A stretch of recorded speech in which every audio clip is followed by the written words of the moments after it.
Hello and welcome to the 12 Months to Marathon podcast with me, John Hill, the running podcast for the over 35s with Marathon Dreams. Episode 85. 85. We've just been joking about this. Episode 85. Very special guests on. I've got Rich and Andy from Clean Break Coaching. I was going to change the name of this particular podcast to Three Middle-Aged Sober Men Who Pretend to Know Things About Running, but I don't know whether that's going to get any traction and whether or not it'd fit in the title. So I thought, no, let's just keep it simple. So how are we today, gents? Very Yeah, well, good. thanks. Yeah, good Good. to see you again, John. Yeah, good to see you as well. And these are two of my favourite online humans, one of which I've actually met in person at the running show, and I can safely say he was still happy to come on and do this interview after seeing me in the flesh and interviewing me on their podcast. So let's get the plugs early first in. So the guys are from Clean Break Coaching, so please go and hop and follow them on Instagram. Also check out their podcast as well. It's a very, very good podcast. I first came across Rich originally many months ago when I first started doing more bits and bobs on Instagram, and as things go and you pick up sort of followers and friends and you see sort of things pop up, it became clear that sort of in the same sort of wheelhouse in respect of what we do and how we operate, and the main driver really for me getting the lads on today was they contacted me to be interviewed on their podcast, and I'll let them do the whole thing, but the main thing behind what they do is Clean Break is alcohol free running. And I'm where are we now? So as we record this, we're at the start of March, and I'm a few mere weeks away from my 2 year anniversary of no alcohol. A good friend of mine, actually, a friend of mine has just done a year as well. He posted yesterday, so that was quite pertinent. So I'm just on the back of 2 years nearly alcohol free. And if obviously, please, if you want to know my story, go and check out my interview with the guys over on Clean Break. It's a very good interview. I was very privileged for them to give me their time and invite me on. So what we'll basically do first is I'll let you, whoever wants to go first. So we'll start with Andy. We'll start with you, Andy. So Andy, tell me a little bit about yourself. And yeah, free reign. Over to you, sir. Well, you just saying there you're coming up for 2 years. I've just had my 7-year alcohol-free birthday, sort of soberversary, whatever we want to call it. So a little bit further along on this magical journey that is being alcohol-free. I fell into this really as and it was always meant to be, just taking a break, taking a clean break. It was a take back control. Thought I could reset in a few months. Never ever intended it to be anything longer than that. I'd lost a little bit of control to booze and detached a little bit, I suppose, from my responsibilities as an adult. Didn't really want to be an adult. I think was a lot to do with it. In my early 40s, yeah, as in I'd already started running. I think my story is very similar to lots, really, in the fact that I played rugby through my teens into my adulthood, and that had been my go-to sport. And then got into my later 30s, body stopped wanting to do that, and I kind of looked for the what next, and running became that what next. And I think when I look back at it at that stage of my life, there was an element of kind of trying to prove to myself and maybe prove to the outside world that I was okay, that everything was all right. And I used running, I think, to kind of align with that a little bit. But as time went on, the running and the drinking kind of, it almost became the excuse to accelerate my drinking, because I was running lots. I could binge heavily at the weekends, and that was really the story. It became this combination of run hard during the week and then drink hard at the weekends, and it all got a bit messy. How long was that? Sorry to interrupt. I'll do go off on tangents. How long did that go on for? That sort of, because I imagine that's a fairly typical scenario for a lot of people. Potentially, is that whole weekend warrior thing of, go hard in the week on, say, work or running or exercise, whatever you want to call it, and then the weekends. So how long was that? Oh, yeah, probably for about 4 or 5 years, I would say. And it built over that period. I did my first marathon in 2016, which was I never believed that was ever going to be possible. Never believed I was going to ever be that person. And then went on to get a place to do the London Marathon the following year. So that was in 2017. And when I look back on that period, the London Marathon should have been a real moment of celebration, as in it was my home marathon, being British, and it was absolutely amazing. but when I actually look back on it, there was a lot of, as in I literally trained Monday, Tuesday, Wednesday, Thursday to enable me to drink then over the weekend. So Okay. I was, doing my long run on a Thursday to get out of the way so I could then drink over the weekend. So you can imagine that combination. I had probably an 8-year-old and a 5-year-old at that time, as in that being present as a dad. I was exhausted from the running because I was up in my running to a new level, but then hammering it on the weekends. So there was just like this double escapism. Yeah. As in it was just removing myself from my responsibilities during that time. And it kind of came to a point. I remember like London Marathon Day, as in I left. My wife didn't even wish me good luck, as in it was not very nice, as in it was a really difficult period. I'd really checked out on everyone, and that was a real moment of, oh shit, yeah, I'm trying to prove this kind of person that I can run marathons, I can do this. But the actual reality behind it all is there was relationships going wrong, and trust was eroded, and all of that kind of thing had happened through that period. It took me another year to then get to the point of actually kind of doing that little search online of, do I have a bit of a problem with booze? Yeah, where am I with that? And clearly, when you do that search online, the thing is the recommended amounts. As if we look at that, everyone has a problem that drinks.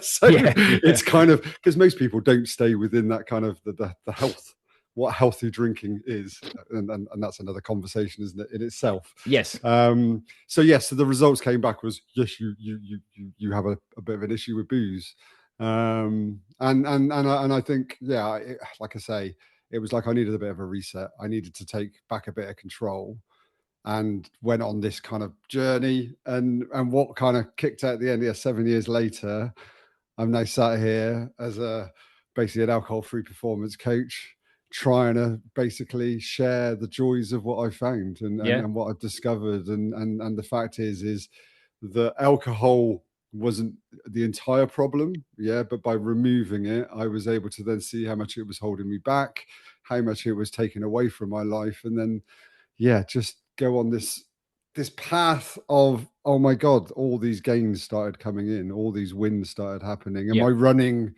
over the last 7 years, I've now run 15 marathons. I've run across the world doing multi-day event ultras.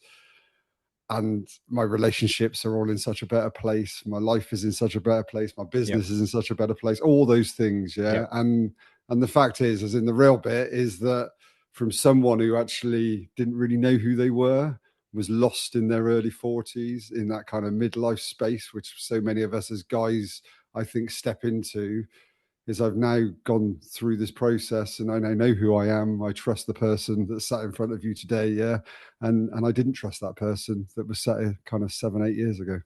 So, what was the moment when you thought? Because what I always find is sometimes when you're in the belly of the beast, as I call it, in anything, whether it be alcohol, whether it be drugs, whether it be gambling, whatever these things are, what was the light switch that said, you've got a problem here, or you're perhaps dependent on this thing? Because I think sometimes, I just want to elongate the question here, because this is really important for me. I think sometimes we do these things and we we pretend that it's fun, or we pretend that it's hedonism, or all these things. Oh, I enjoy it. But then you look at the results. You look at the actual results this individual's getting in their life and their relationships and everything else. And everyone's favorite river, denial. When did it go? Actually, was there a moment when you said, oh yeah, this is a problem? I think it built over a long period of time. I don't think I woke up for so many years on that Monday morning feeling shame, regret, and shit about myself. Yeah. But I think it was my kids. I would say. I think Johnny, as in when I did that search online, Johnny had turned 10, so he'd got to an age where he could see his dad's behaviour. So I think that was a large part of it. It was the fact that I wanted to be the best dad I could be. I've always wanted to be that. I wanted to be the best partner I could be, but I wasn't living in a way that aligned with that at all. And I think it was probably my son's comments a little bit about, oh, dad's fallen asleep on the sofa again. Yeah, dad's doing this, dad's behavior. And suddenly it's being reflected back at you a little bit, and you're hearing it. And then suddenly that kind of feeling, well, is this the person? At the end of the day, I'm the person I want to inspire my kids. And is this how I inspire them? My behavior doesn't align with that. That isn't who I really want Yeah. to be. But it takes a long time to see that, doesn't it?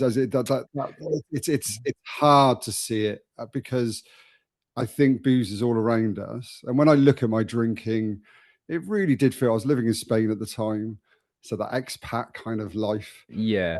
Alcohol was everywhere. Within our social groups, it was everywhere. And all I was doing was very much behaving very similarly to a lot of other people in our group. Yeah. The Yeah. thing is for me, it was escalating at a rate that I could suddenly start seeing, oh, this is becoming a problem. Yeah, this is becoming, there is an impact here on my life.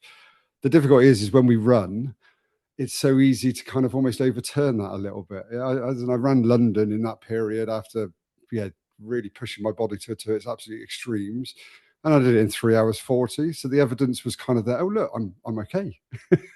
It almost gave me, it justified how Absolutely. yeah. So it's almost this danger part of it is that by actually having something that's positive in your life gives you the reason to have the negative part, and keep on pushing on that. And so I think my kids getting to an age they did, and without doubt, my relationship with my wife, as in it was beginning. She'd lost trust in me, and that's a hard one, yeah. As in when you love the most turns around and goes, "I don't trust you anymore." Yeah, you're making up stories, you're hiding stuff, you're doing things behind my back, yeah. That was really a moment there, and it's taken years to regain that. Yeah, and it's hard, and I'm lucky in a way that Emma has stood by me through this, and is still stood by me now, and now we're stronger than ever. So it's I've managed to regain that trust in her, because my behaviours now align with the person I actually want to be. So, amazing. Thank you.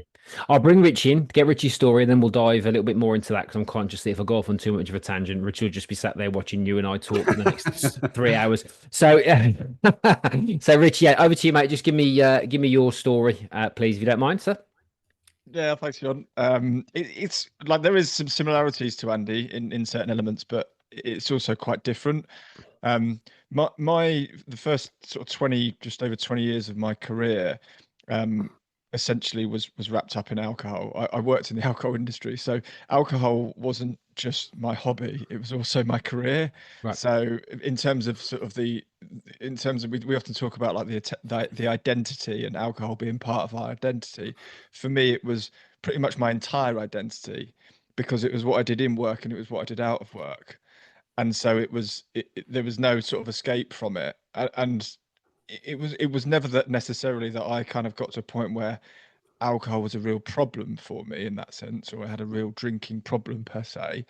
I mean, certainly in my late teens, early 20s when I was at uni, Jesus Christ, I look back and wonder how we're still alive. Yeah. Sometimes, like with me and my mates, the things we got up to. But that's very common.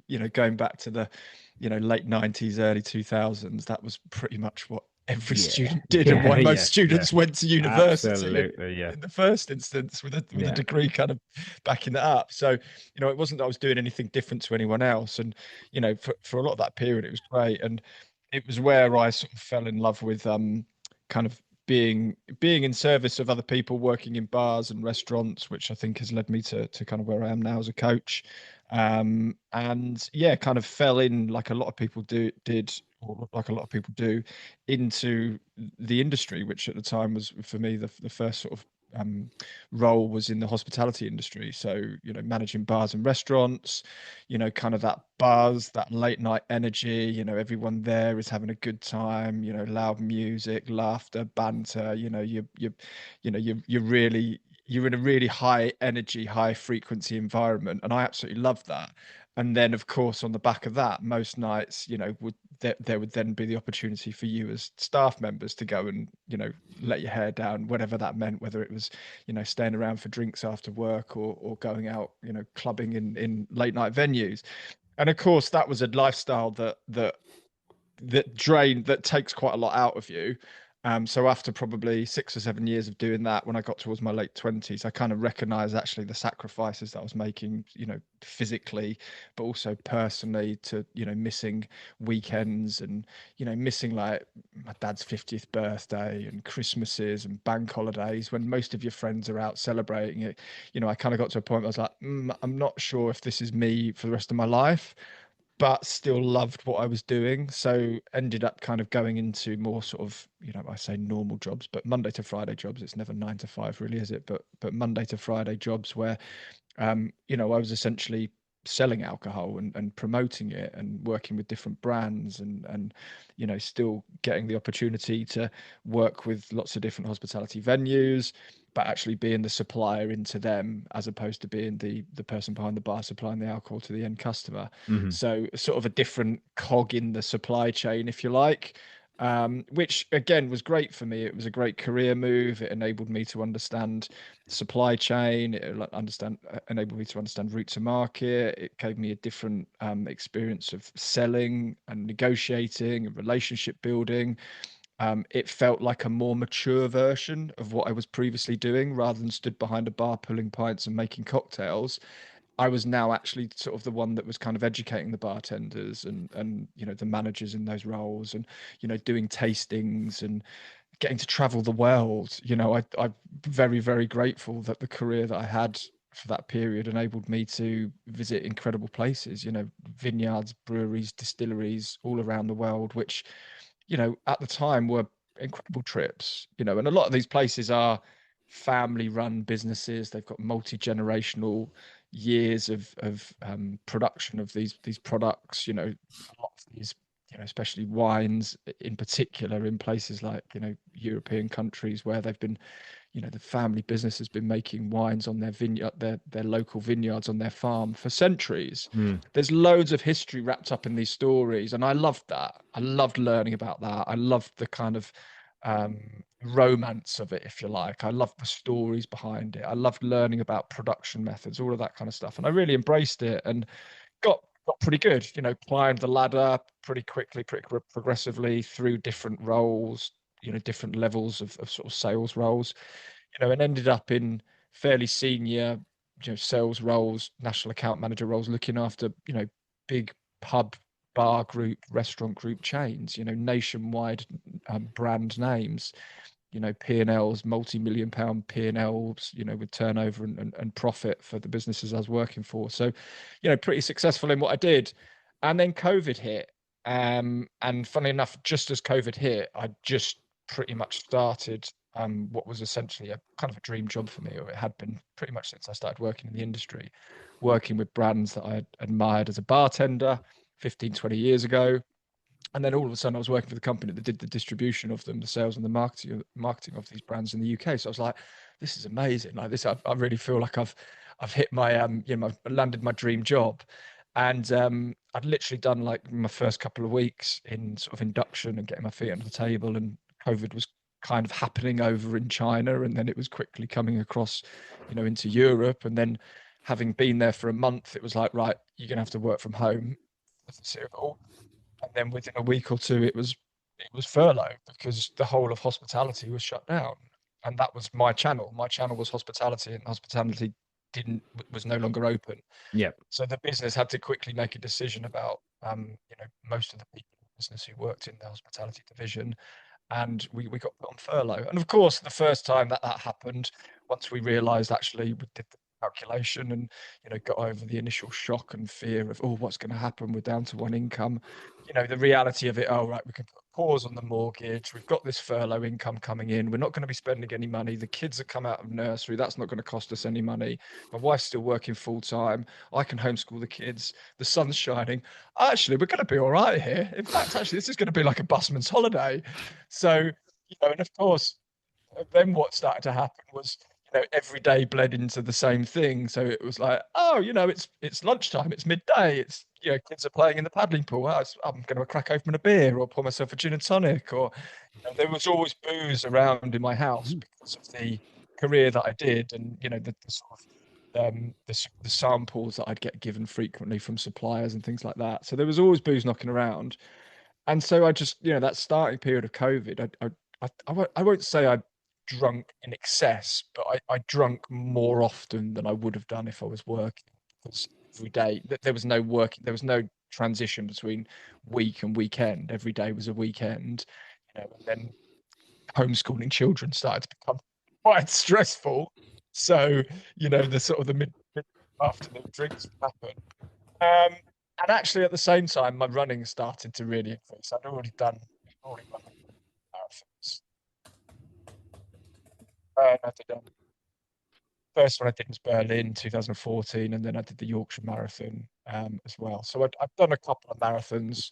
A bit like Andy said, it was almost like the running kind of almost acted as a bit of a mask for, perhaps some habits and behaviors and beliefs that weren't that helpful.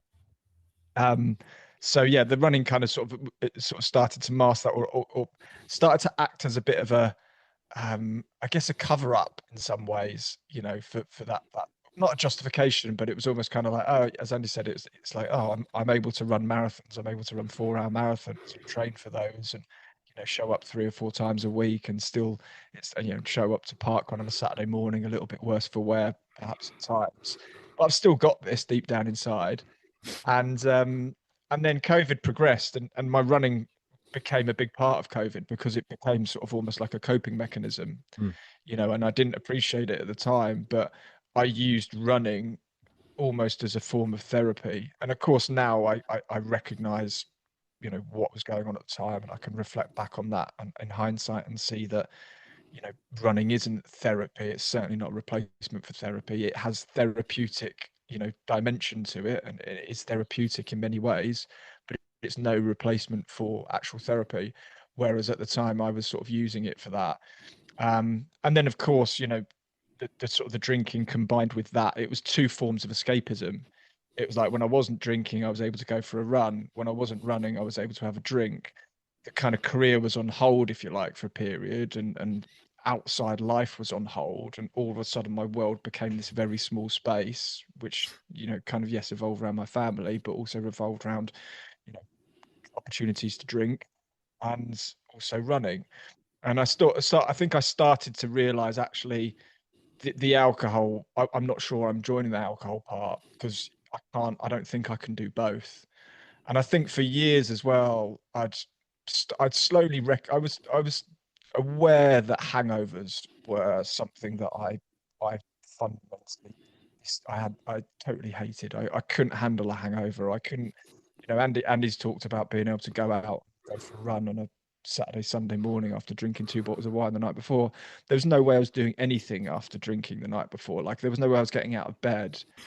Like, it just, hangovers for me were just, total write off, complete, like, anxiety, fear, regret, pounding head, sickness, couldn't get out of bed, couldn't function as a parent, and that would come after a few drinks. It wasn't like I was drinking huge amounts.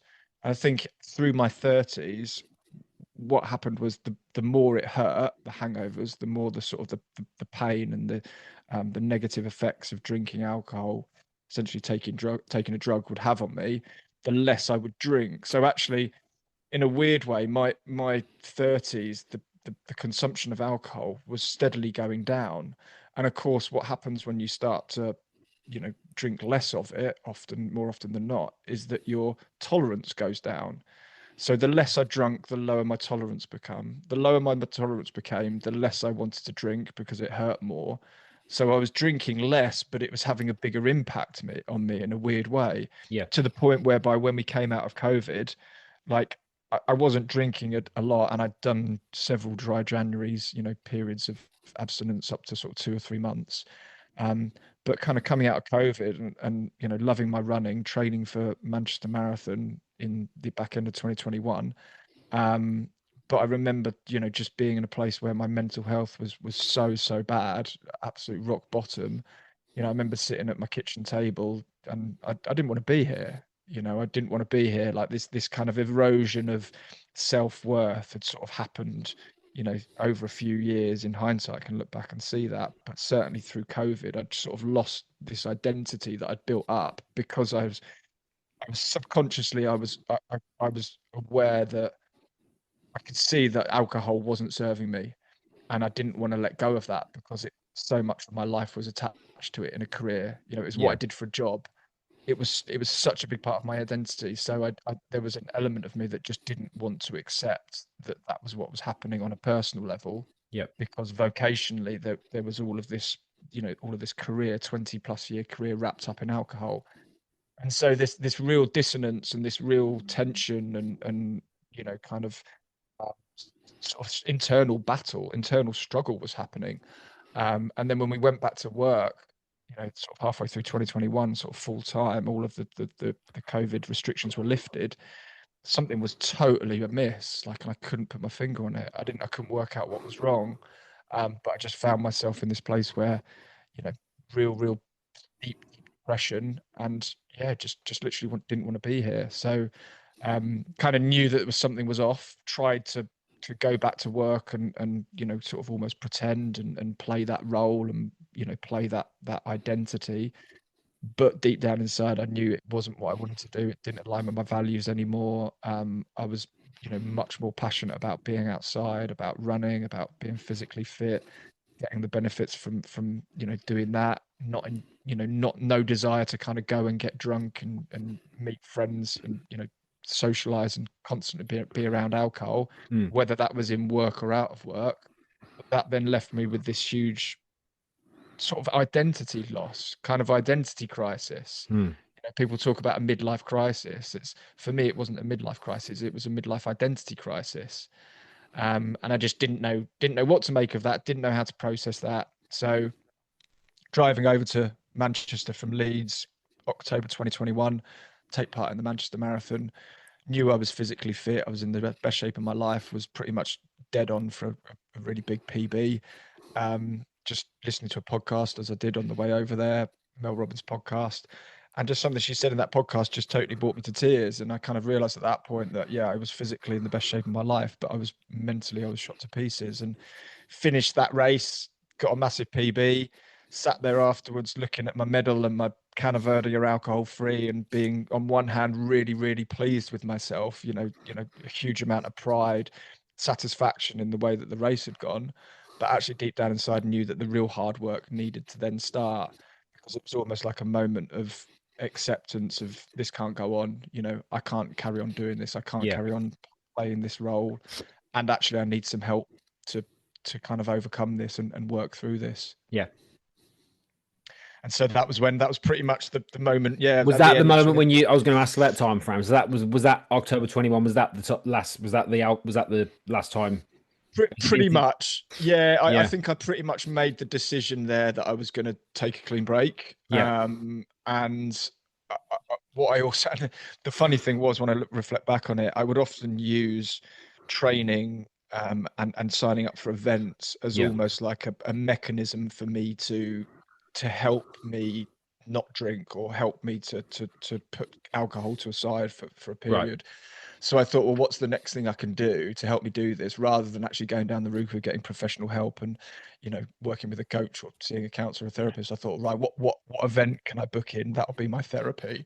The Yeah. training will be my therapy. So I booked a half iron distance triathlon in June 2022, and thought, right, come Christmas, that's it. I'm going to stop. And then it's going to be 6 months of solid training, and I'm not going to drink. Yeah. And I think deep down inside, I probably didn't admit it at the time, but I'm pretty sure I knew that if I got 6 months, I might not go back to drinking. There was a likelihood that I wouldn't jump back into drinking alcohol. And I think part of me wanted that to happen.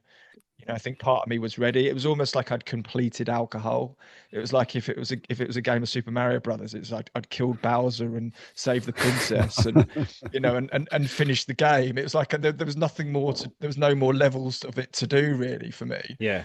And so when it came to that kind of Christmas, 30th of December 2021, and I kind of said, yeah, do you know what? I'm done now. I'm gonna ditch it. I'm gonna walk away from it. And I'd said years, for a couple of years, I'd sort of made sweeping statements at the start of the year about, taking a clean break, and I'd done it for months, 2 months, 3 months sometimes, but always then gone back to it, because it's all drawn me back in, you know, social circles and mates and expectations and peer pressure, and, you know, perhaps like the sort of the lack of willpower or discipline to not to keep saying no. And yeah, and then I remember one of my friends saying to me, "You can't not drink. All of your mates drink, and your wife drinks. You can't not drink." And I was just like, and that was almost like, when people tell me I can't do something, it makes me even more determined to do it. Yeah. So I think that was kind of almost like a you know, a self-fulfilling prophecy in itself. Yeah. And of course, yeah, the training through that first 6 months was the thing that kept me on track.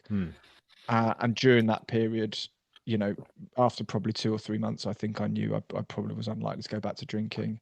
Yeah. And then I did the event, and of course, by that stage, I was like, no, I've got no interest in drinking again. But actually, what the hell am I going to do with this 20-year career that I've created, with this identity attached to this career? What does that leave me with? Where do I go from here? And that was probably actually the harder part. Breaking away, transitioning away from a long-term, successful, well-paid, stable career in, you know, midlife in your 40s to something. Well, I knew what I didn't want to do, but I didn't know what I did want to do. Yeah. Thank you. Awesome. I was gonna say, brilliant. Okay, so we'll cover some bits and bobs off when I come back to it. We'll talk about clean break in a second, but there's a question that I wanted sort of you both to answer, because you've kind of both talked about it, and it's something as you know, from we talked about when you guys interviewed me, but I want you to talk about it in your own words. We've got this programming in life, right? And we know this, being guys in our 40s and so on. So it's like alcohol exciting, exercise boring. Yeah. And that's a program. So when you said, Rich, about that late night music blaring, blah, blah, blah, having a laugh, banter, something in my head, an instinctive program said, that's fun. That's what fun is. And then getting up early on a Saturday morning and going for a long run, that's painful. That's punishment. Where do you think that comes from? Well, Andy and I talk about certainly in our messaging about this kind of, you know, sort of dopamine chasing, this idea of you know, quick wins and instant gratification. And Yeah. you know, I think a lot of us have this, you know, ingrained sort of instant gratification, you know, because everything's so easy at our fingertips these days, isn't it? You know, Yeah. whatever it is, whether it's ordering a pizza, whether it's downloading your favorite movie, you know, whatever it is, food, drink, drugs, alcohol, gambling, it's there at the tips of our fingers. And so there's this kind of like short-term pleasurable experience, dopamine chasing, that I think a lot of us get drawn into. And so I think that's what people just navigate to, because it's so normalized, we're so used to it. We've become a society of consumers, but we haven't developed the ability, we've almost lost the ability to sort of sit with discomfort and boredom, you know, and not knowing, and you know, kind of a level of uncertainty, I think, because, you know, we naturally, we prefer certainty, you know, and I think we would rather choose an outcome of certainty, even if we know it's perhaps not a good outcome, Yeah. as opposed to a you know, a choice of something that's uncertain. Mm-hmm. So the certainty of going and having a drink and getting pissed, despite knowing that it comes with some discomfort and detrimental impact and effects the following day, we know that certainty of relief in the moment is going to be there. Yeah. Whereas the uncertainty of not drinking, or what are people going to think of me? You know, who am I going to become? You know, am I going to be bored? Can I dance at weddings without having a drink inside me? Like, all of this uncertainty fills us with fear and doubt. So it's like, oh, I'm not sure I can do that. And I think Go on. I was just going to say, with the dopamine bit, as in for me, I've been, as in part of my process to get here today, I've been diagnosed with ADHD as well. So this is all very interlinked into my neurodiversity bit. There's also a bit, as in what you've just said there, the drinking bit for me, it's almost this inbuilt rebellion about knowing that it's bad for me, knowing that it's not good for me. So there's this kind of, I kind of look at it as the cheap dopamine, the easy accessible dopamine for so many of us is the naughty things in life. It's the bits that are slightly rebellious, that don't necessarily they're not good for you. So like you just said, eating a pizza, yeah, as in ordering a pizza and getting pizza in is fun. Why do we why do we make that fun? Because it's slightly naughty. It's slightly like, that's a bit naughty. You're treating yourself. There's a reward part to it as well, yeah. So it's rewarding ourselves with things that are naughty. And I think that dopamine bit and the easy accessible, it's like, again, scrolling on your mobile phone. We know we shouldn't be doing it, but again, it's cheap dopamine. It's cheap. It's like, I'm being a bit rebellious. I should be sat here working today, but instead I'm sat scrolling on Instagram. Yeah, there's a naughtiness to it. And I think when we look at it with dopamine, it's so, as in, the more we look into it and the more we dig into it, and definitely within the neurodiverse kind of part of it. And I don't think it's just solely related to people that are neurodiverse. I think dopamine is a thing for all of us to look at. But I get my dopamine hit from my running now. Yeah. And probably the dopamine hit I get from my running is much more than what I ever got from my drinking. But I've had to go through a process to get to that point and change my mindset around my running and know that actually I want to get up on a Saturday morning and I want to get out, especially on a day like today when the sun is shining, there's blue skies and it's spring is in the air and there's daffodils and new buds and all those things that suddenly I'm more aware of, that fill myself up with joy and freedom. And it's this shift, isn't it? It's moving our mindset away from that realization. Yeah, there is cheap dopamine everywhere. Yeah, it's accessible to us all the time. But actually, what we need to be chasing is the hard dopamine, which gives us then it almost builds up the bank and stores it for much longer, that then propels us into our lives, and it means we can achieve amazing things. Where the cheap stuff, it's momentary, it's short-lived, it's accessible, but it doesn't last at all. It doesn't give us that long-term hit. Absolutely.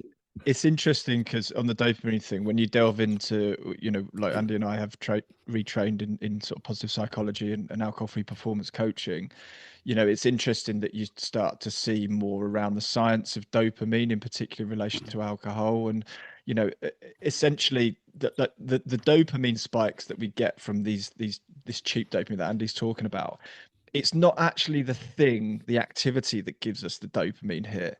It's the anticipation of the I was thing. about to interject there and So say that big it's lesson I like learned over the last year, that is, it's not the thing, it's never the thing. It's That's never why, the thing. you would get disappointed. It's never the thing, and this is why, for me as well, unless you're in the real extreme end of addiction, physical dependency on alcohol, and it's like anything, it's not the thing that's the problem, it's your relationship with the thing that causes an issue. So when you're walking down a supermarket aisle, and of course bloody alcohol is stacked up everywhere and you can't get away from it, and all you went into was to get with some bananas and and some pasta sauce, and you're faced with a bucket load of beers and stacked high on a pallet with prosecco. It's like that kind of you see it, it's like that antidote. You're like, oh, the dopamine spikes. It's like, oh, I'm gonna have to do it, and it's just almost involuntary, and you grab it. But what we find is the continued consumption of alcohol, the effect that alcohol has is it lowers your natural dopamine levels down below where they should be. So let's say, natural dopamine levels should be balanced kind of in the middle. Because of this unnatural spiking, and most people who drink alcohol, I would imagine 60-70% of the population drink a couple of times a week. The reality of it is that you're constantly getting those dopamine spikes, and what the body does it to counterbalance that, it's looking to put you into homeostasis. The body's a very clever thing. It's constantly looking for balance, for homeostasis. Absolutely. So to counteract the dopamine spikes, it sort of puts you into a natural dopamine deficit. So when you're drinking regularly, your natural dopamine levels are much more suppressed than someone who doesn't drink is, which means that the things that Andy was talking about there, the buds on the trees, the daffodils coming through the floor, that sunrise in the morning, that smell of coffee and that warmth in your hand, that smile from the person that walks past you, your dopamine levels are so low that you don't even notice those things, because your body needs the excessive dopamine spike to get a sense of joy and awe. And so what we see is this sort of the dopamine reset levels happens over a course of a few weeks, probably 3 or 4 weeks. All of a sudden, someone gets to the end of like a dry January, and they start saying things like, do you know what? I just feel a lot more happy now. I just feel a lot more content. I feel a lot more calm. I'm noticing things. You become more aware of the things that bring you real joy, and the simple things in life, the sunrises, the birds tweeting. Yeah. But then of course what people do at the end of dry January, they immediately go back to the thing that they've been trying not to do for a month, because they still think it's a reward, because they haven't done the deeper work in terms of the mindset and the Yeah, belief absolutely. systems Yeah. attached to it. Yeah. I think it's one thing that I've recently been doing a lot of working with myself is this concept of soothing and like with emotions. And a lot of the work that I've done over the last couple of years is about, I think we do things and we don't stop and go, am I doing this because I want to, or am I doing this because I'm trying to soothe myself? And that can be alcohol, it can be scrolling, it can be gambling, it can be anything. But all these things that we seem are fairly innocent are actually just soothing mechanisms. And because we don't want to sit with our emotions. And actually, if we sit with our emotions, what I'm starting to realize is you realize it's not that bad. But if you never deal with it, and then you add sort of alcohol on top of it, which is so for me, and again, please go and listen to the podcast. Not cheap plug, but obviously I tell my story over there. But listen to their podcast anyway, Clean Break Coaching. But where I was with it all was this concept of escapism. I used to do the things I did: drink, take drugs, party, do all that sort of stuff. I wasn't doing it because I enjoyed it. I was doing it because I was escaping. I wanted to escape life, and that feeling of dread of life. Oh, I've got to go in life now. I've got to go to work. I've got to go and do life now. And I think it was having my kids as well that was the thing for me, because being hungover around a child, especially my kids were really young as well. The last time I drank, it just wasn't a good for me. It wasn't a good look. And I just think it's that escapism and soothing. And I think if we can help people because some people run to soothe emotions, and that's not good. You know what I mean? That in a way, because I know people who are obsessed with exercise. And Well, that's as bad as being obsessed with that. That's any obsession where you're doing it not to deal with your shit, basically, that you've got going on, for me is a problem. And I think if more people did that, they would actually probably enjoy alcohol more, because they'd say, I had that glass of Merlot or Rioja because I wanted it, not because it's Tuesday and so pissed me off at work. But I presume, John, similar to myself, as you didn't realise that process or what you were doing until you removed alcohol. I mean, we did. We again, we've done me, but I think a lot of people can resonate with this. Certainty, Rich. We'll talk about that quickly, because I remember the last two Christmases I haven't drunk. First time since I was 14. Right, we've talked about this. I wasn't a massive drinker anyway. But anyway, but going to our Christmas do in my group fitness program without alcohol, the first time, petrifying. Uncomfortable. I was like, F it, I'm just going to drink. I can't deal with this. And then when I got there, it was, you're not drinking. And so many people, 50% of the people there was, I don't drink. Oh, no, I never drink. They couldn't give a rat's backside. Me, I was like on edge. And it was the same last year, even though it was the second year, I was still on it. Oh, should I just have a couple? Mad, it's so powerful. But for so many of us, and for me, when I look back, as in I started drinking when I was 14. So in very similar to most people in the when was that, late 80s, early 90s kind of thing. That very much the norm, in the park with your mates, as in just that very standard, nothing different to anyone else. But when you think about that, from that point in my life, I had a quick fix way of basically, when I felt a little bit low, a little bit down, I would turn to alcohol to have a drink, because it made that feeling go away. Absolutely. Soothing you. And that was my go-to. And that became my go-to without realizing, for over 30 years, that's what I did. For 30 years of my life, every time I felt that uncomfortableness, every time I felt a bit low, a little bit down, alcohol was the thing that resolved it. That was my easy go-to, and it was everywhere and everyone was doing it. Did I know that was what I was doing? Not really. If someone said to me, you use alcohol to self-medicate, I would have turned around and said, fuck off. No, I don't. I use alcohol to socialize, to enjoy And who's myself, going to to have call you fun. out? I don't want to go off on a Yeah, rant, but no one calls you no, out. So, like, if no. you go for a run, people will say, "Oh, you go for a run on Christmas Day," or something stupid like, "Oh, that's Yeah, boring." But and every like 100 people will go, "Yeah, yeah, boring, boring." But if you turn around and went down, sat in a pub with your mates, and had like a soda water and said, "You drink to self-medicate," you'd get taken yeah, outside, strung up.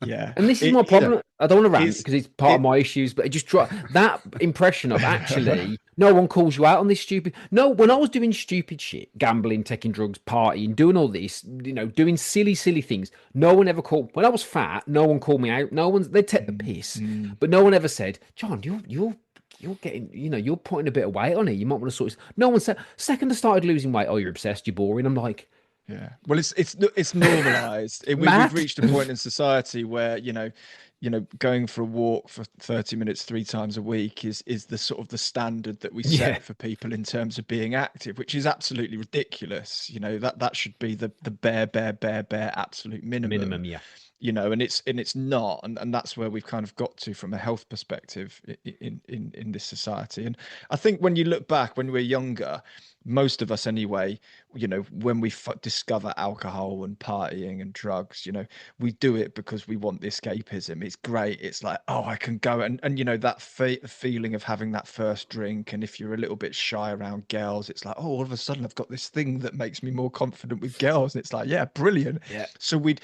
go to get drunk, we'd go and drink to get drunk.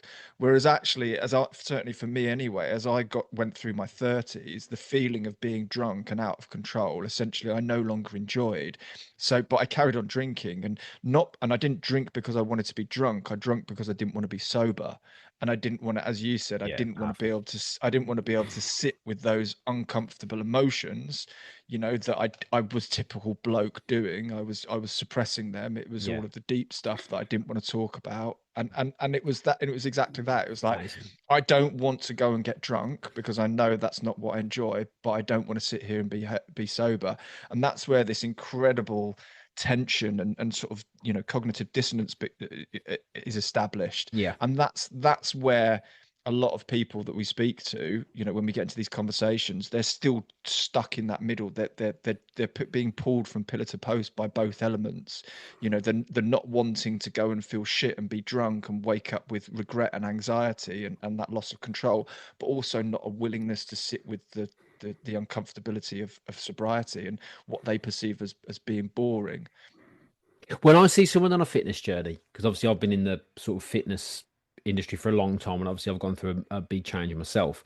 When I see somebody, and this is, I can think of a few people over the years I've met who've done this, and I was close to doing it as well.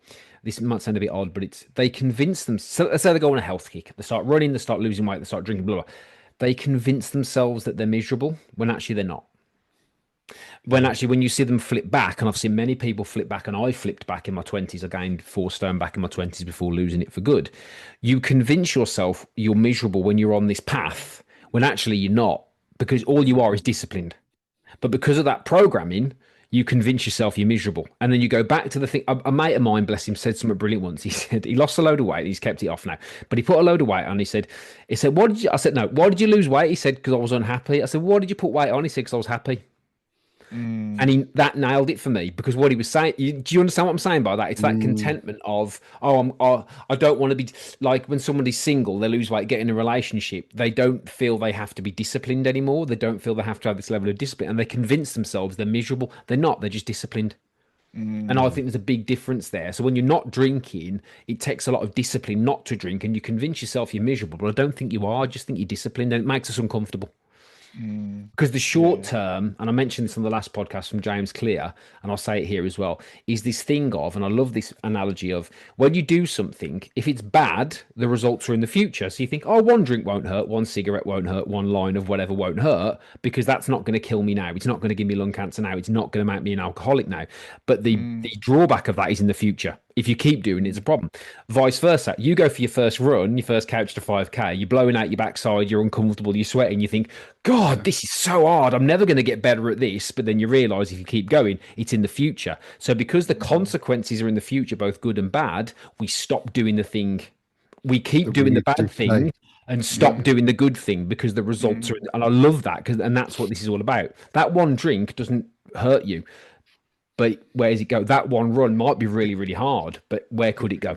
The So compound effect over time. Yeah, yeah, I often talk about, people talk about a comfort zone, and say how they're sort of, oh, I'm just in my sort of comfort zone, and I don't want to change. And actually, I don't really like that kind of concept, because when you sort of break it down, you say, well, actually, how comfortable is it to be? What often a lot of people are talking about when they come to coaching is that they want to stop being stuck. They feel stuck in yep, a behavior, in yep, a place, in a habit, where they currently are, their current state. They want to get to a future state, and they feel stuck in the current state, and they don't know yep. how to get there. So actually what I say is, well, you say you're in a comfort zone, but actually, how comfortable is it to stay stuck, on the sofa on a Saturday night eating Pringles and Haagen-Dazs, and then not going and drinking and not getting up for a run, or going to the gym the following day? There's nothing comfortable about that. It's familiar. So it's a familiar zone, and that's why people stay there, because that familiarity sort of feels comfortable to them. But actually, it's not a comfort zone, because you just end up being stuck. Oh, that's But horrible. the problem is often is that people won't actually make a change, or people won't affect a meaningful change, until the pain of staying the same Yeah, overrides the fear of making change and yeah, doing the thing that we're uncertain absolutely. about. Because when you're making change, like going on a fitness journey, or a health kick, or removing alcohol, you're uncertain about what that future looks like. It's like the prime example of training for a marathon. The amount of people that say, oh, I could never do that. It's like, well, no, you can't right now. And there's still that uncertainty about 16 weeks time. Will I be able to do it? Even when you're stood on the start line of a marathon, despite having done all the training, there's still a degree of uncertainty as to whether you're going to perform on the day. Absolutely. But when you can start to embrace that and lean into that fear, that's when the magic starts to happen. Yeah. That's when incredible things, that's when people start to perform heroic, achievements in their life.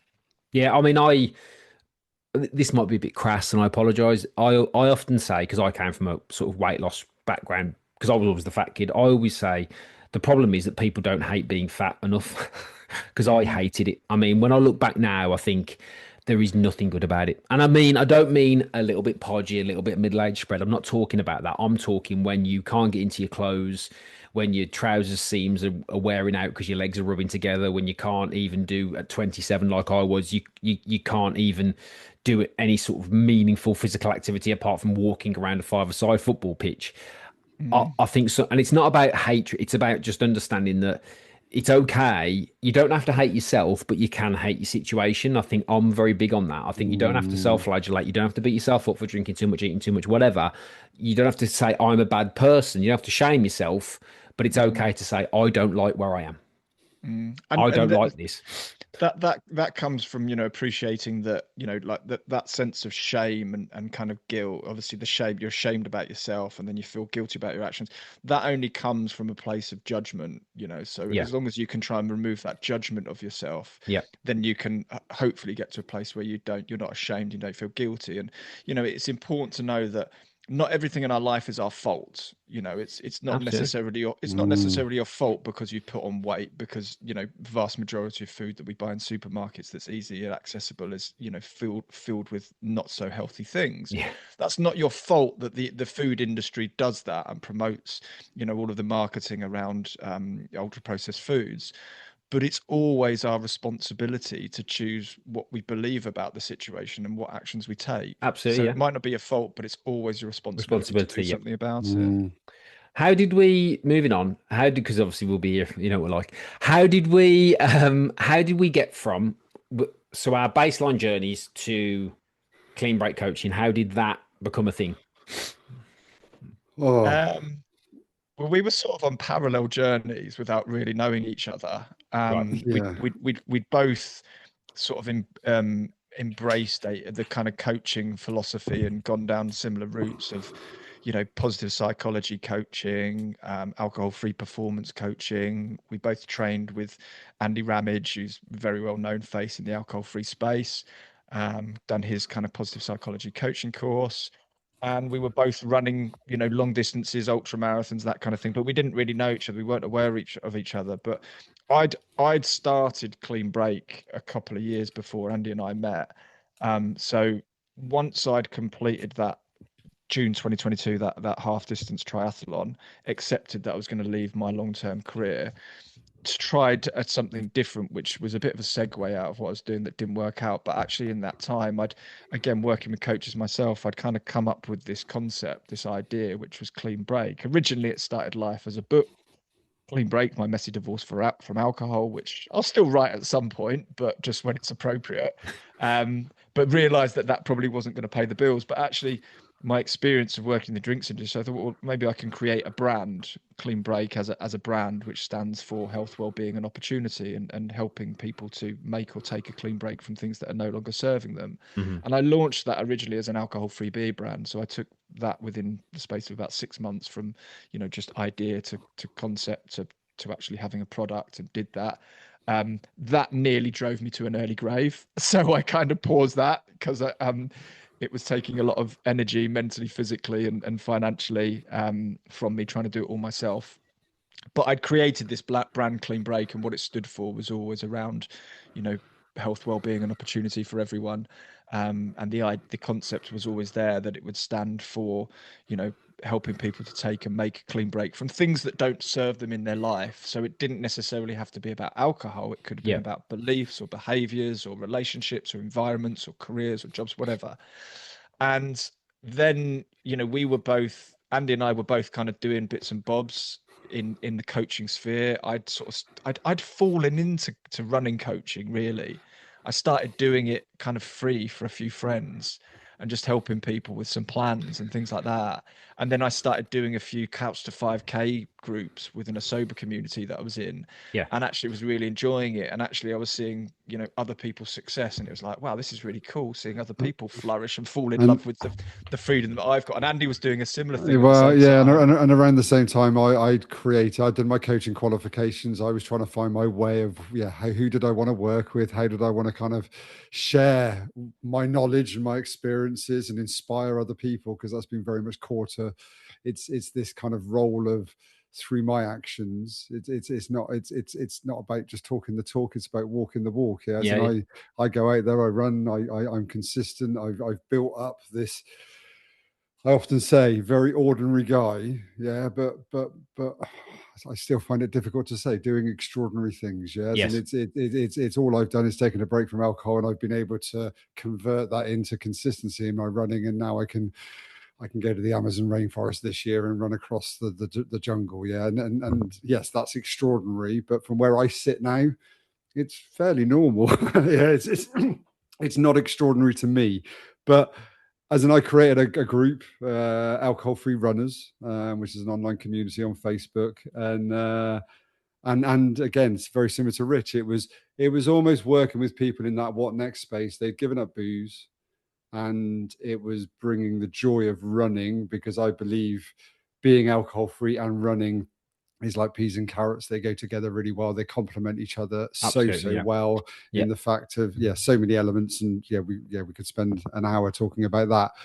And was doing group coaching, really, as in taking people on journeys to half marathons and primarily half marathons at that point. And I'd taken groups a couple of times. We basically did a kind of 6-month group, and we went to the Amsterdam half marathon for a couple of years on the banks a few years ago, and took a great group of 10-15 people that had all coached together, all worked together to get to their goal, all met up in Amsterdam. Hilarious place as a sober group. I was about to say that of all the places to go. Yeah. Lots of carrots being dangled to avoid. Literally, yeah. Oh. And just found that it was just such a great experience from a coach Brilliant. perspective, as in taking people on those journeys. And then Rich was doing a similar thing, like I said, in a similar space. And we kind of just hooked up on a Zoom, didn't we? We just kind of like, well, We just let's have had a chat. We were And I put think together by a mutual kind of contact. They sort of said, "Oh, you should speak to Andy," and I reached out. And I think at the time, Andy had just lost his father, so it was a kind of not the ideal timing wise. And I remember having that call, and we both felt that there was something in there, but actually, it was like Andy sort of said, "Look, I've got a lot going on. Let's just part this and come back to it." And then, we kind of stayed in touch. And then the first thing we sort of started doing was our podcast was Clean Break Chats. Yeah. You know, because we couldn't work out what we wanted to do on a bigger scale. Yeah. We couldn't quite agree what was going to go on, and we thought, well, actually, let's do a podcast together. And actually, originally, the podcast started life under a neutral brand, Running Dry, which, you know, because Andy had his alcohol-free runners group, I had Clean Break, and neither of us could let go. Neither of us could let go and accept. Well, I could let go. Well, no, I think it was both of us. And then so we sort of started the podcast under a neutral brand name, Running Dry. Yeah. That quickly became something which we did consistently, and we really enjoyed, and we got some really good guests on there, and we were like, well, this is cool. And then sort of Christmas 2024, or just before Christmas 2024, coming to sort of the starting point for most spring marathons 2025, I thought, well, why don't I do a marathon group, spring 2025 marathon coaching group? So I thought, well, that's what I'm going to do. I said to Andy, look, just to let you know, this is what I'm going to do. No obligation to come along with me. It's going to be under the Clean Break Coaching banner. Up to you. If you want to join me, then feel free, but, you know, don't feel obliged. And he just went, yeah, actually, that's what I want to do. Count me in. And that's kind of where the coaching side of it started. Yeah. And then we quickly started building a little community, really, of people. And it was this time last year, really, when the first cohort of marathon runners for spring races last year kind of kicked off. It was Tokyo, really, was the first one in the season. Yeah. And and then progressively it was almost like every couple of weeks we had someone going out and doing a run. Andy did Barcelona with a few of the guys in the group. I went and did Paris with one of the guys over who had been coaching as well. And just in that window of kind of, you know, back end of February, early March through to sort of end of May, which was Edinburgh Marathon, you know, we'd coached probably around 20 people to all go and run marathons, and it was incredible. And we created this community, and it was like, wow, there's something in this. You know, there's the connection, there's the alcohol free, there's the shared appreciation and kind of goals and achievements and the accountability that came with that.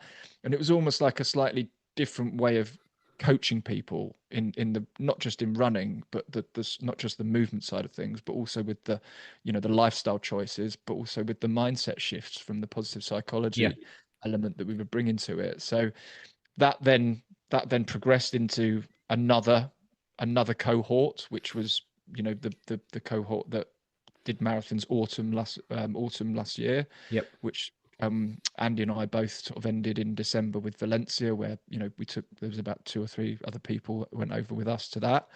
And then we've just continued that. So we've now got like our little community of people that we coach in a sort of a group coaching dynamic. We've got a couple of one-to-one people that we're coaching as well, running. But actually, one of the main things we're starting to see now really demand for is the alcohol-free kind of lifestyle, but also mindset coaching, which we obviously bring to it. And so we're really sort of doubling down and niching into that with runners. So, you know, our niche is, you know, runners in midlife, often parents, we're both parents, often with a little bit of kind of neurodiversity in there. Dopamine hunting. Dopamine chasing, dopamine hunting, all or nothing mindset. Yeah. That you know, I think comes a lot with runners, and certainly people who have had you know, unhealthy relationships with alcohol. So that's our little niche, really, which we're sort of carving out. Good.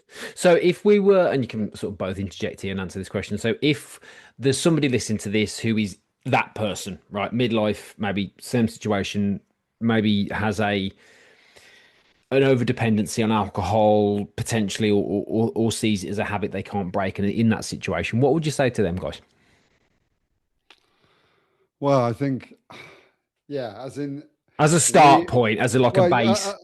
As a start point, as in it's really the fact, as in, first of all, you're not broken and you're not different from so many people. Yeah, as in I think the first thing is there are so many of us that fall into that position, that are in that place. I think men particularly in this kind of, we called it a midlife crisis for years, that kind of turning of 40 is a moment of reflection, I think, for a lot of us. And I think it's a moment where I think we can see, you sit there and you've got a moment of choice. It's a moment of, if I continue doing the same thing, the outcome will be the same. I will continue over the next decade of my life, and suddenly I'll be 50 and I'll be doing exactly the same. Or you've got a moment where, well, maybe this is the moment to make a change. And from my experience and Richard's experience, and what we've learned, as in this alcohol reset, taking 100 days off booze is enough data at that point to make that decision of whether it works for you or not. Yeah. And really, it's, you don't know how much alcohol is holding you back until you remove it. Yeah. And that's a fact. As in you just don't know, especially when we've been drinking since we were 14, and you're now 40. Yeah. So believe in yourself that you can do this. Believe that you can make this little change in your life, because 100 days is a really short period of time. Yeah, in the big scheme of things, as in for your drinking career up to this point has been many hundreds of days. Yeah, it's thousands of days. So to have the belief in yourself, the confidence to take that break, yeah, as in I can't recommend it more. It's the catalyst to the change. Yeah, it's not always the solution, Yeah. No. and it unravels an awful lot. But yeah, go on, Rich. I think, look, I think there's a lot of the likelihood is that there's a lot of people that will probably be listening to this, and it will resonate to some degree with them, and I think we used to be in a situation where you were either an alcoholic or you weren't, and that was quite unhelpful. It was very much that black and white, all or nothing thinking, and that's got quite a fixed mindset attached to it, really. Whereas Yeah. actually, when you talk about growth mindset and expansion, the reality of it is that it's a spectrum, and the alcohol use disorder spectrum, as we now call it, is a much more helpful term of looking at it, from everything from abstinence at one end to full blown physical dependency and addiction at the other end, and everything in between. You've got, you might have impulsive behavior, which is where a lot of people are a bit impulsive. Then you go into a bit of compulsive behavior, like it begins to be a bit more of a problem. Then you go into sort of a degree of dependency, and dependency doesn't necessarily start with physical dependency. It starts with, emotional dependency. It starts with social dependency.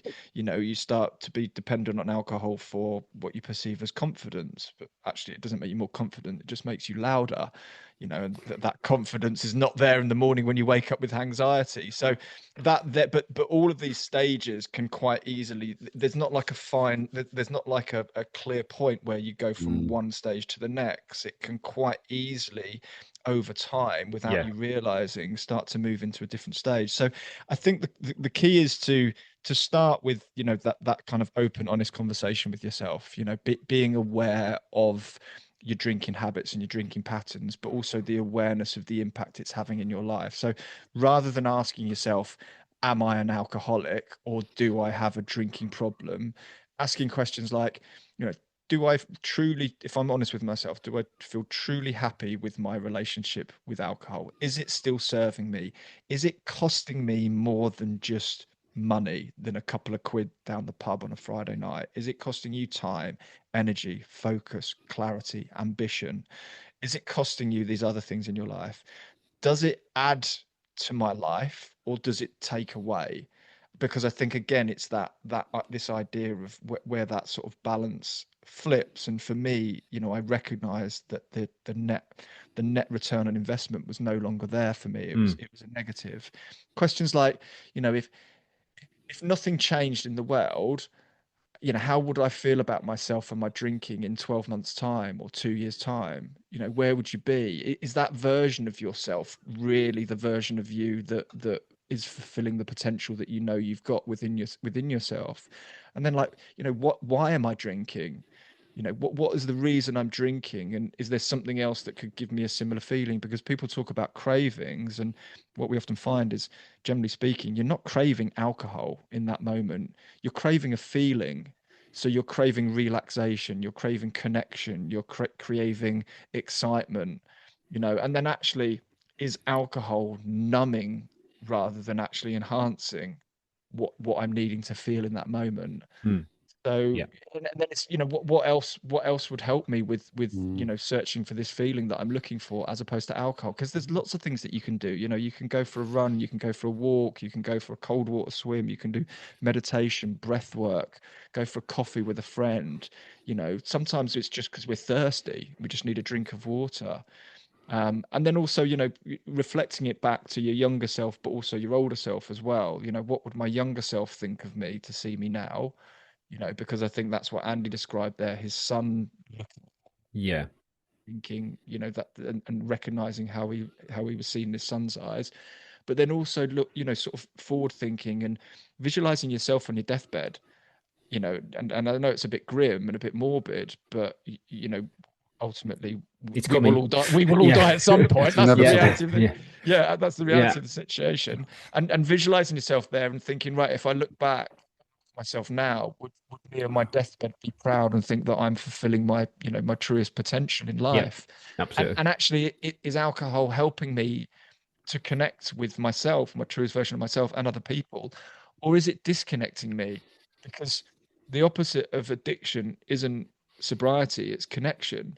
Because when we get addicted to things and become dependent on things, whether it's alcohol or whatever, gambling, whether it's drugs, whether it's food, whether it's our social media on our phones, what it's ultimately doing is it's disconnecting us from other things in our life. So actually, to address the addiction, you've got to look for that connection in your life, and find it elsewhere. Yeah. So there's lots of questions that you can ask, and this is again where coaching becomes powerful, because you You, start to be able to ask the questions that we're too afraid to ask ourselves. John, you asked for one. I don't think we really answered that very well, did we? One No, quick no, it's good. question. No, no, it's fine. And actually, to be fair, no, it's good. No, I think it's really going to hit home. I think because a lot of people, like I said, who listen to this are going to be in a similar place and a similar history, and that's really good. And I think it leads me into my sort of final-ish question, because I'm conscious of time, gents, which is my philosophical question, which I always ask everybody. So you can take turns on this one, which is, how has this whole journey changed you? Uh, I, it's a philosophical one. It's deep. um, I think I spoke earlier a little bit about trust. And I think realistically, as in when I really look back, I didn't trust Andy 7, 8 years ago, and I totally trust myself now. And Mm, I think, and that was from, I didn't trust the things that came out of my mouth. I didn't trust my behaviors. I didn't trust that I could be the person I wanted to be. I didn't trust um, how I turned up on a Monday morning. Yeah, as in there was trust issues everywhere within myself. So that feeling resulted in so much chatter inside my head, so much conflict. Um, and now I trust myself, and as a result, there is no chatter. There is mm. little chatter in my head. There is no conflict. I just am happy that I've become the person I am, and I trust that person to make the right decisions and to move forward accordingly. Brilliant.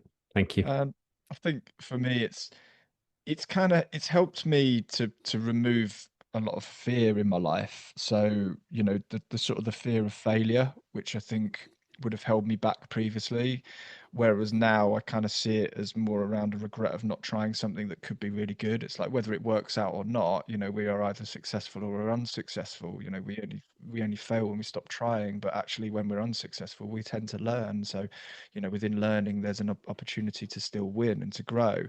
And then, the fear of people's opinions, or FOPO as I call it. It's like, I no longer worry about what people think of me.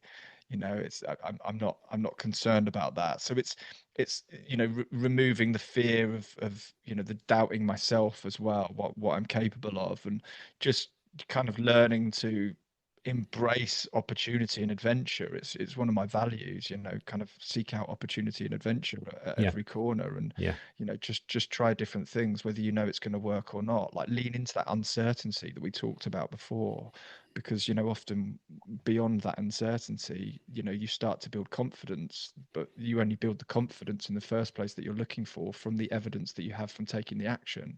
So if you never take the action, you never get the evidence, you're never going to feel confident about doing something. Fantastic. Anything else, gents? No.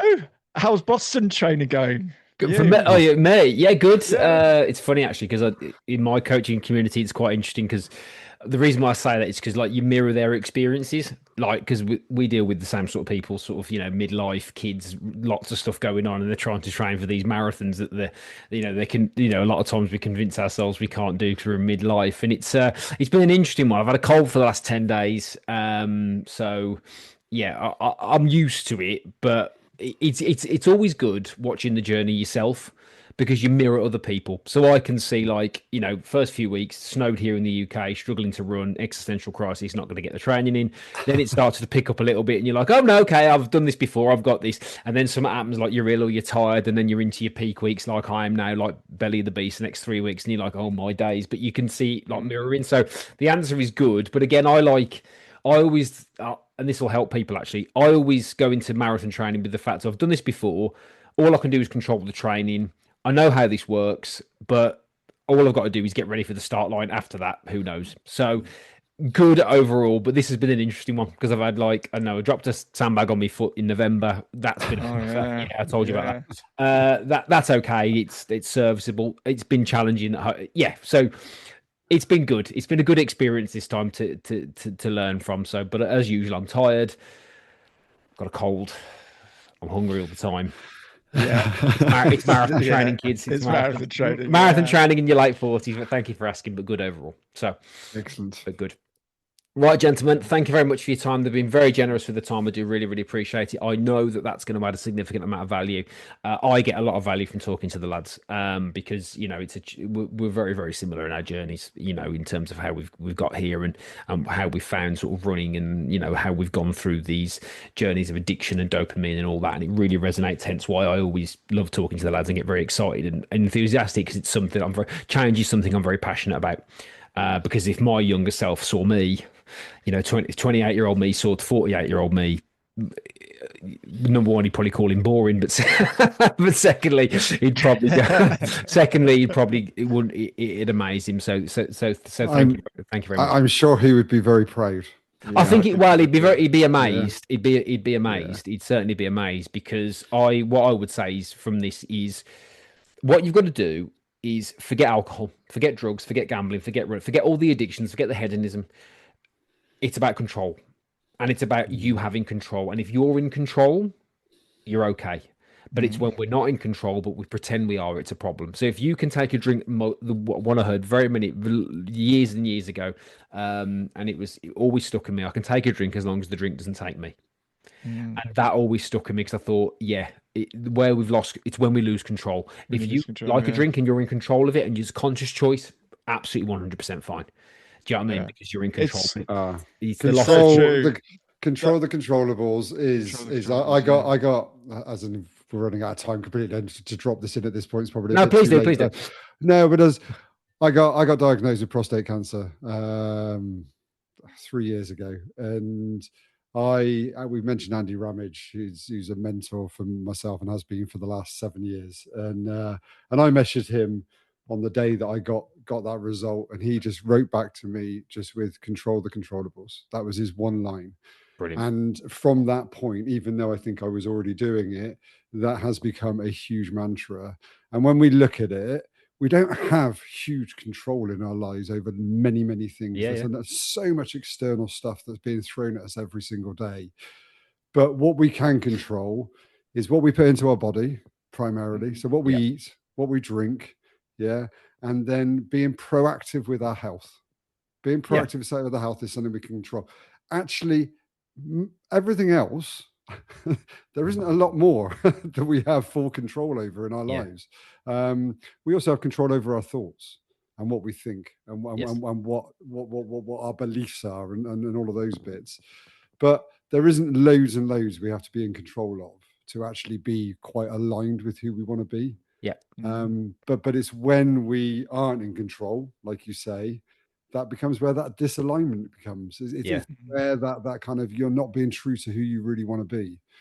So yeah, control the controllables is key, and just being aware that all the other noise and all the other stuff going on that you have no control of, you've really got to put to one side, because that's what can knock you off so easily off that path. Yeah. Absolutely. And that's a wonderful place to stop. Thank you, Andy, for that. Conclude. I appreciate that. So I'll put everything in the description. But first things first, go and follow the lads on Instagram at Clean Break Coaching. You can also find the individuals there as well, their individual Instagrams, if you want to follow them as well. The podcast is at Clean Break Chats, gentlemen. Is that right? Clean Break Chats. Yeah, well, it's Clean Break Chats, but it's just all under the Instagram handle of at clean.break.coaching. Yeah, so go there and you'll be able to find everything. Please, if anything today resonates, anything today you think is important to you, then definitely go and follow the lads individually and as a coaching community, because it really will help you. And I learn something every time I speak to them, and I learn something every day as well, because it helps me to because we're all fighting battles that we have to fight at certain times. So very, very generous with your time. Thank you very much, gents, as always. If you're brand new to my podcast, of course, make sure to subscribe wherever you get your podcast from, Spotify or Apple. I do appreciate that. If you're listening and you're a regular listener, please drop me a review on Spotify. That really helps. Or Apple, and share with your friends. As always, hop over to Instagram at 12 Months to Marathon. Follow me over there for all your daily content and tips. And if you go to my link in my bio, that you can join my free online running community for the over 35s, where we can take you away from the noise of social media and we can connect over there. So, gentlemen, thank you very much. Again, I really, really appreciate you taking the time to talk to me today, and I'll speak to everyone again soon. Cheers. Thank you. Cheers, guys. Thank you.